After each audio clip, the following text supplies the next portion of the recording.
നമസ്കാരം, ഞാൻ അനിസ്റ്റ. ഐക്യരാഷ്ട്ര സംഘടനയുടെ ആഹ്വാന പ്രകാരമാണ് ജൂൺ 5 ലോക പരിസ്ഥിതി ദിനമായി ആചരിച്ചു വരുന്നത്.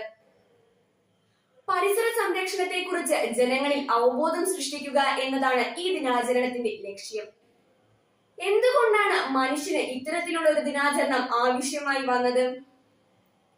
മനുഷ്യൻ സ്വന്തം ക്ഷേമത്തിനും സുഖസൗകര്യങ്ങൾക്കും വേണ്ടി പ്രകൃതി നിഷ്കരുണം വേട്ടയാടി. ഈ വേട്ടയാടലുകൾ മനുഷ്യരുടെ നിലനിൽപ്പിനെ തന്നെ അപകടത്തിലാക്കുകയാണ് ചെയ്തത്.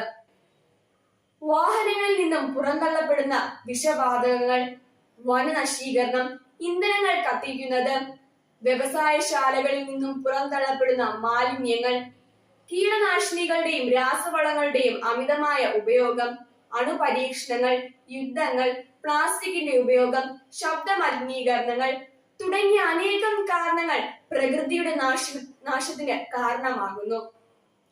ഈ നില ഇനിയും തുടർന്നാൽ മനുഷ്യർക്കും മറ്റ് ജീവജാലങ്ങൾക്കും വസിക്കാനാവാത്ത ഒരു സ്ഥലമായി ഭൂമി മാറും. ഫലമോ വെള്ളപ്പൊക്കം, വരൾച്ച, ഭക്ഷ്യക്ഷാമം, മാരക രോഗങ്ങൾ, അകാല മരണങ്ങൾ, ഭൂമിയുടെ താപം വർദ്ധിക്കൽ തുടങ്ങിയവ ഭൂമിയിൽ തുടർക്കഥയാകും.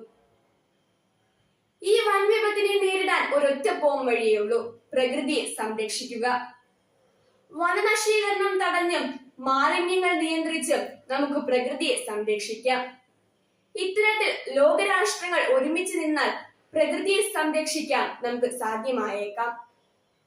അണ്ണാൻ കുഞ്ഞ് തന്നാലായത് എന്ന ചൊല്ലിൽ പറയുന്നത് പോലെ നമുക്കും നമ്മുടെ വീട്ടുമുറ്റത്തിൽ ഒരു തൈയെങ്കിലും വച്ചു പിടിപ്പിക്കാം. നന്ദി, നമസ്കാരം.